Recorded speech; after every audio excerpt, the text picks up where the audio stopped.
Hello everyone, I'm Aishwarya and I'm a trainer at Tree.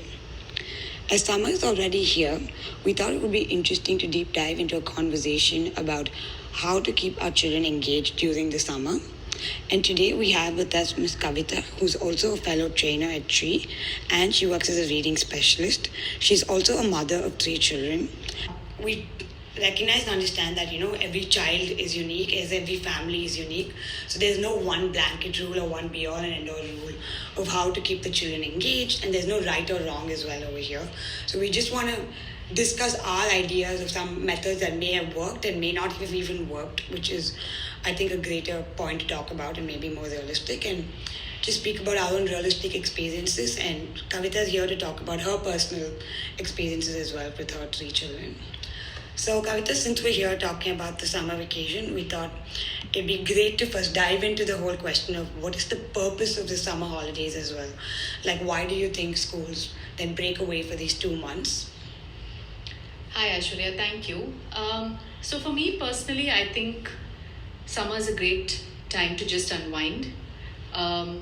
Few things that highlight for me during summer is it's a time to reconnect, whether it is with friends who you don't see every day, or with cousins and with family who may not live in the same place as you. It's also definitely a time to re-energize. I feel like it's a time to catch up on sleep, which I think is very, very important. And also just do things that you really enjoy, things that are good for your mind, your body, your heart. Um, it's also a time to review and reflect. So just spend a little bit of time thinking about what are the things that has gone really well for me, what are some of the successes that I have had, what are some of the things that I want to work on, and building from that a time to rebuild. So maybe you want to focus on improving certain things that haven't worked so well, or maybe learn a new skill or focus on something new that you want to do. So I think this generally is the purpose of summer. Personally, for me, is how I see it. I completely agree with you, Kavita. I think I resonate with a lot of the ideas that you put out there. And even I think growing up definitely viewed summer as a great time to unwind. It gives you time to definitely reflect on the year that's been. More than New Year's that we traditionally do tend to celebrate, I feel like summer is a great time actually to then think about how you want the rest of your year to be, and a great time to pick up new experiences, new skills as well, as you mentioned. So since we're talking about summer already, then I think it'd be nice to hear what did you do as a child during summer? How did you spend them growing up? So for me, I think the memories that come to mind with summer is, of course, I just enjoyed spending a lot more time at home. Um, Cousins were a big part of my summer, so everyone came down from wherever they were. We spent a lot of time together, and it was just hours and hours of being outdoors, playing games or playing a sport that otherwise I wouldn't normally play, whether it was just spending hours swimming or playing tennis or whatever it was. And also, of course, another memory that stands out is a little bit of travel with family. Even if it was just a road trip to see a cousin who lived far away or a family friend who lived far away, but just small trips with the family is another memory that stands out for me from my summer days. That's lovely, and it's nice to hear how you spend a lot of your summers spending time with family. I think even for me, it goes back to summers always just remind me time spent in my grandparents' house, and it was really interesting in a way as well because I feel like I had made friends near my grandparents' house that I wouldn't see throughout the year, Yeah. but then we'd see them just in summer. So I didn't realize then, but now when I think about it, I think it kind of shines light on how it also timed where you formed new friendships Absolutely. and really helped you in terms of your social skills as well. So I think that was an interesting part of summer that I'll always keep with me. And you were mentioning how you went to a lot of your cousins' places, and I was talking about how it was always about visiting grandparents' houses. So just building off of from there and talking about places in general that we used to visit. Yeah.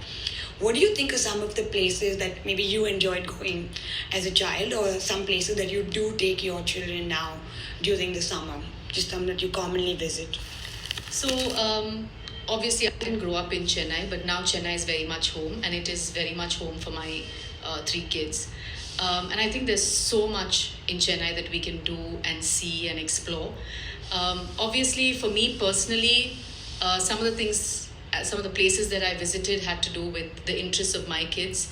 So all three of them are very into nature and animals. So whether it was the Vandalur Zoo or the Vedantangal Bird Sanctuary, the Snake Park, the Tree Park in Koturpuram, these are all places that we visited. And I think if you ask my kids today, they still, you know, want to revisit over and over again. But I think I've also kind of tried to expose them to new places over summer. So visiting the Birla Planetarium, the Anna Library is another place that I've taken them to. It's a beautiful space where they have an entire floor of just children's literature, very nicely done up, and the kids can spend hours there. So Dakshin Chitra is another place that we've often visited, and I myself have been quite fascinated with learning about the different homes across the country, and sharing that with the kids. So a lot of places I feel in Chennai itself that we can visit and expose the kids to over summer.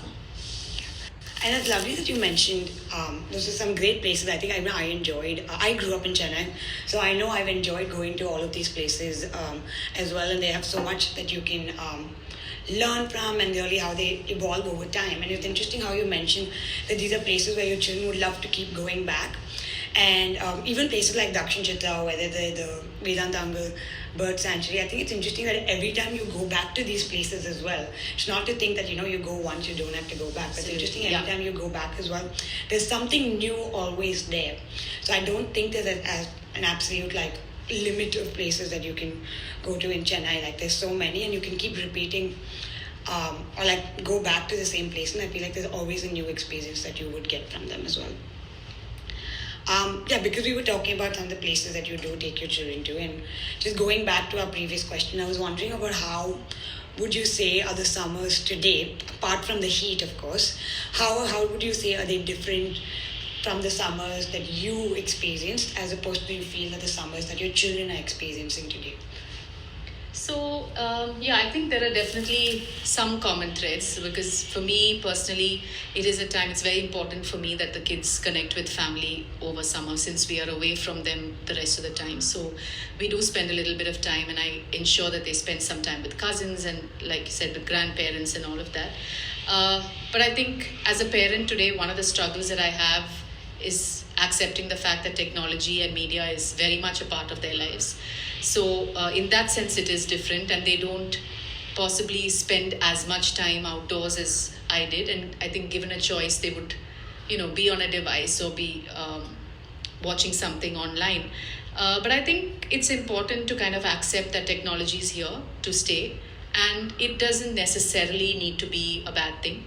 So I think it's important to give them freedom and choice, and very, very important to have that kind of unstructured time in summer, because I feel like the kids today are following a schedule and a timetable for pretty much throughout the year, and this is one time where they have the freedom to choose, the freedom to not follow a schedule. And I think it's very, very important that that's also something that they learn on, how do I spend my time when I don't have a timetable, or when it's, I don't have to go to a class at this time. So I think summer is a very important time for that, and to find that balance between structured and unstructured time. And also I think today, like I said, technology is almost like that evil monster. But I think we have to accept, like I said, that it is here. But find ways to kind of incorporate that into our kids' lives. And I think what we can control is regulate the amount of time that they spend with technology, and also, of course, the content that they're viewing. And also, I think maybe find ways in which we can use technology beneficially. So whether it is before visiting a place, maybe asking the kids to go in and research a little bit about what are the kind of places that they would like to see, or what's the history of the place that we are going to visit. So or whether it's a documentary that you would like them to watch. So I think we have to try and find ways to make technology our friend as well, because it is very much a part of our children's lives. So I think in that sense, my summers and their summers are different, but it is the world that we live in today. So just accepting that and kind of controlling what we can. Yeah, absolutely. And I think that's a great point that you raised as well, is that technology is here to stay. And whether we accept it or not, children these days do grow up with technology. So I think it's about, rather than hating the idea of technology being there, I think it's re-looking at how we start using it more positively. Right. So when we do start thinking about how to use technology positively, and then we also talk about the whole idea of this unstructured time. So do you also think that when we do give children a lot of these unstructured time, it does build on their own ability to then make independent choices, or like the freedom that they get through that time? Yeah, absolutely. I think it's very important. Like I said, unstructured time is as important, if not more important, than the structured time, because it's important for the kids to learn how to keep themselves busy and to find ways to engage themselves without having somebody else plan it for them. So I think in that sense, it's like I said, probably more important than the structured time that we plan for them.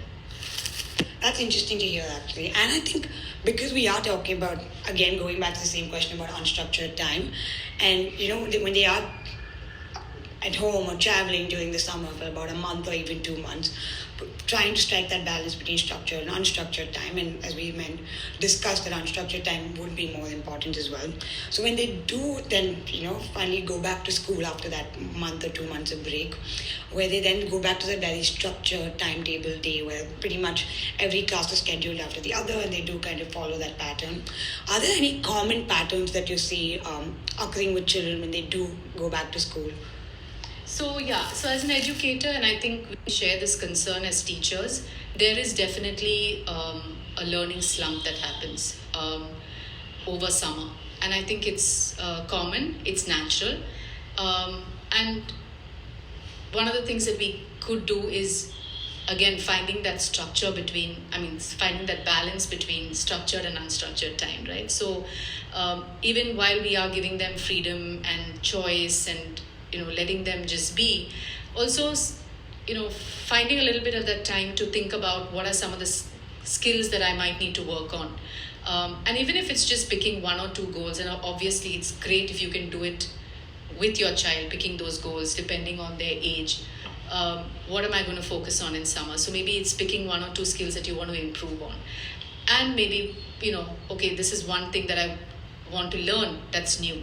So building that also into the summer schedule, I think is something that will help, and I think that's important, and it will help with when the kids go back to school. So it's not like they are completely cut off, because it's also hard to have 2 months off and then suddenly come back into the classroom, and then you still have to learn and remember the skills that were taught earlier. So I mean, it's difficult for us as adults itself, so I can only imagine what happens to children as well. So Kavita, now just pivoting for a while, not just as a parent, but keeping in mind that professionally you're a reading specialist as well. Are there any strategies that you would recommend over the summer that maybe parents can try at home? Of course, however it works for them, in order to build that reading culture at home, or anything that you would suggest? So the reading slump is, again, like I said, something common that teachers find when the students come back.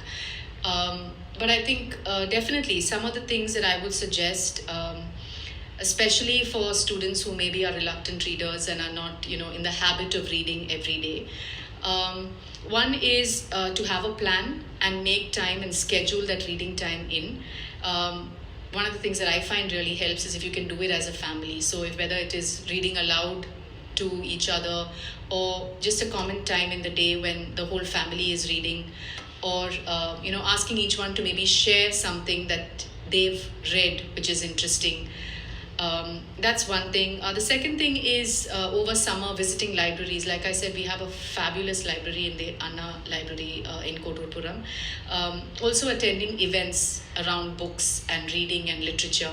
We have great publishers like Tara and Tulika here in Chennai that do events around books and activities around books. So getting the kids to visit these places, which they normally may not do during school time. Also, I think a very important and underrated thing is letting the kids read what they want. So, it really doesn't matter whether they're going to finish a whole series or whether they're reading what is the new hot pick that everyone is reading, but just letting them read what they want, reading for pleasure. And I think that's really, really important. And just like you said, it helps build that reading culture at home. And I think it helps them carry that forward during the school year as well. Thank you for this, Kavita. I think there's some great strategies and really, I think some great ideas that you brought out, especially when we were talking about children do kind of hitting that reading slump during the summer. I know as an adult, sometimes even I find that hard to pick up a book during the summer and, get myself back into reading. But if we can kind of facilitate that culture at home as well, where we're all reading, I think that would be lovely. So I love that idea of like reading as a family as well. So I think that kind of is motivating for all. And I think there were some other great ideas as well that came in terms of some places that we can visit, how we can use those places, and how technology can be used positively as well. So thank you for all of that. So just to kind of end it, I think I'm just going to reflect back on some of my takeaways. I don't have children yet, but when I do think about what I would like to do with them in the future, I don't think there's anything that I would give as pointers, but I think just questions I would ask myself based on this conversation about if there are days where I do want to take them out to different places, or even if there is travel involved, I think I'd love to ask myself and think about like how would I kind of envision those days to look?